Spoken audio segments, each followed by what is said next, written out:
सिरसा में हुई अमित शाह की रैली के साथ ही साफ हो गया है कि 2024 के चुनाव में हरियाणा में बीजेपी जेजेपी के साथ चुनावी गठबंधन नहीं करेगी। रैली में अमित शाह ने ऐलान कर दिया कि वो 2024 के चुनाव में बीजेपी सभी 10 लोकसभा सीटें जीतने का काम करेगी, यानी बीजेपी हरियाणा में जेजेपी के साथ गठबंधन नहीं करेगी। पहले जेजेपी के नेताओं को लगता था कि प्रदेश के नेताओं की खिलाफत के बावजूद बीजेपी हाईकमान के नेता गठबंधन को जारी रखने पर सहमत होंगे, क्योंकि ये गठबंधन अमित शाह ने बनवाया था। ऐसे में जेजेपी के नेताओं ने कहा था कि गठबंधन अमित शाह के घर पर हुआ है और ऐसे में गठबंधन का फैसला भी वही करेंगे। लेकिन सिरसा की रैली में खुद अमित शाह ने ऐलान कर दिया कि बीजेपी सभी लोकसभा की 10 सीटों पर चुनाव लड़ेगी, जिससे उन्होंने भी अप्रत्यक्ष तौर पर यह ऐलान कर दिया कि 2024 के चुनाव में बीजेपी जेजेपी के साथ चुनावी गठबंधन नहीं करेगी।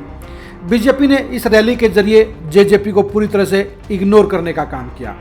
गठबंधन के सहयोगी के तौर पर इस रैली में जेजेपी को बुलाया जाना चाहिए था।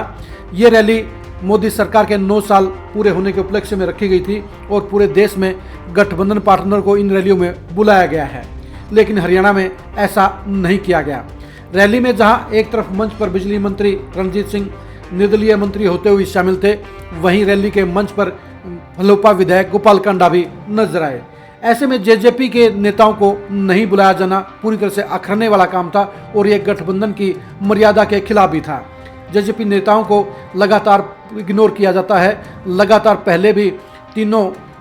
उपचुनाव में भी जेजेपी के नेताओं को अनदेखा करने का काम किया गया था, लेकिन सिरसा की रैली बेहद अहम थी, क्योंकि सिरसा जिला देवीलाल परिवार का सियासी गढ़ के अलावा उनका खुद का गृह जिला भी है और इसी जिले में दुष्यंत चौटाला देवीलाल की पॉलिटिक्स के उत्तराधिकारी भी हैं और यहाँ पर जेजेपी को अवश्य बुलाया जाना चाहिए था, लेकिन ऐसा करने के बजाय बीजेपी ने जेजेपी को पूरी तरह से अनदेखा करने का काम किया। बीजेपी ने दुष्यंत चौटाला को भी काफ़ी अपमानित करने का काम किया। आपको बता दें, अमित शाह बिजली मंत्री रणजीत सिंह के घर चाय पीने के लिए गए। रणजीत सिंह के बिल्कुल साथ वाले घर में ही दुष्यंत चौटाला भी रहते हैं। ऐसे में रणजीत सिंह के घर चाय पीना और दुष्यंत चौटाला को पूरी तरह से इग्नोर करना भी ये साफ तौर पर इशारा कर गया कि बीजेपी को जेजेपी की जरूरत नहीं है और 2024 के चुनाव में किसी भी सूरत में बीजेपी जेजेपी के साथ गठबंधन नहीं करेगी। बीजेपी का ये रुख नया नहीं है, क्योंकि वो लगातार जेजेपी के साथ सौतेला व्यवहार करती रही है और ये दिखाने का प्रयास करती रही है कि जेजेपी को उसकी ज़्यादा जरूरत है, उन्हें जेजेपी की जरूरत नहीं है। खुद मुख्यमंत्री मनोहर लाल खट्टर भी कह चुके हैं कि ये बीजेपी की सरकार है और जेजेपी सिर्फ उनकी सरकार की पार्टनर है। ऐसे में लगातार विवाद पैदा हुए हैं और पिछले दिनों विप्लव देव के बयान के बाद तो मामला और भी बिगड़ गया था और गठबंधन टूटने को लेकर भी चर्चाएं चल पड़ी थी, लेकिन मुख्यमंत्री मनोहर लाल खट्टर के गठबंधन मजबूत और जारी रहने के बयान के बाद इसमें ठंडापन आ गया था। लेकिन अमित शाह के ताज़ा बयान के साथ एक बार फिर से ये बात जोर पकड़ गई है कि 2024 में बीजेपी जेजेपी के साथ गठबंधन नहीं करेगी और जेजेपी को अकेले मैदान में उतरना पड़ेगा। ऐसे में जेजेपी के नेताओं को भी समझ लेना चाहिए कि बीजेपी उनके साथ तालमेल करने के लिए, उनके साथ 2024 के चुनाव में गठबंधन करने के लिए जरा भी तैयार नहीं है। ऐसे में उन्हें अपने बलबूते पर ही चुनाव लड़ने के लिए तैयार रहना चाहिए, क्योंकि बीजेपी के ऊपर चुनाव के लिए निर्भर रहना उनके लिए नुकसानदायक साबित होगा, क्योंकि बीजेपी अभी से अकेले चुनाव लड़ने की तैयारी कर चुकी है और जब अमित शाह ने सभी 10 सीटें जीतने का ऐलान कर दिया है और चुनावी शंखनाद भी कर दिया है, तो ऐसे में जेजेपी को बीजेपी के भरोसे बिल्कुल भी नहीं रहना चाहिए, क्योंकि बीजेपी साफ तौर पर इशारा कर रही है, बार बार कह रही है, उसके सभी नेता भी ऐलान कर रहे हैं कि बीजेपी को किसी के साथ गठबंधन करने की जरूरत नहीं है और जेजेपी के साथ उनका सिर्फ सरकार का गठबंधन है,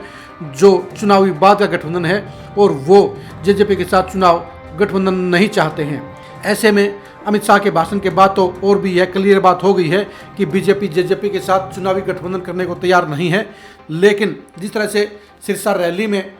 जेजेपी को इग्नोर किया गया और जिस तरह से दुष्यंत चौटाला के साथ वाले घर में रणजीत सिंह के घर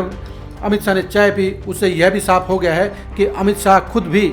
बीजेपी और जेजेपी के गठबंधन को लेकर इंटरेस्टेड नहीं है और ऐसे में जेजेपी के नेताओं का अमित शाह से कोई उम्मीद रखना भी बेमानी होगा, क्योंकि बीजेपी की रणनीति पूरी तरह से साफ है कि वो 2024 के चुनाव में अकेले ही चुनावी दंगल में उतरेगी और उस चुनावी दंगल में सहयोगी पार्टनर के तौर पर जेजेपी की कोई जगह नहीं है। अब जेजेपी नेताओं को भी इस रैली को, अमित शाह के भाषण को भी पूरी तरह से गंभीरता से लेना चाहिए, क्योंकि बीजेपी ने अब पूरी तरह से क्लियर कर दिया है कि वो जेजेपी के साथ 2024 के चुनावी गठबंधन को लेकर जरा भी इंटरेस्टेड नहीं है, जरा भी इच्छुक नहीं है और वो अकेले ही चुनाव लड़ने जा रही है।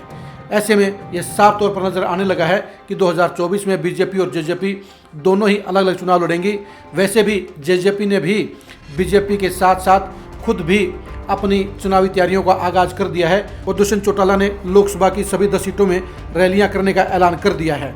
बीजेपी और जेजेपी की राहें जुदा जुदा नजर आ रही हैं और ऐसे में सिरसा की रैली यह साफ तौर पर क्लियर कर गई है कि बीजेपी जेजेपी के साथ पसंद से, मर्जी से चुनावी गठबंधन नहीं करेगी। अगर कोई मजबूरी आई तो वो बाद की बात में देखा जाएगा, लेकिन अमित शाह ये क्लियर कर गए हैं कि बीजेपी 2024 में अकेले ही चुनाव लड़ने का काम करेगी। बीजेपी और जेजेपी के रिश्तों को जानने के लिए आप लगातार खरी खरी न्यूज़ के साथ जुड़े रहिए। नमस्कार।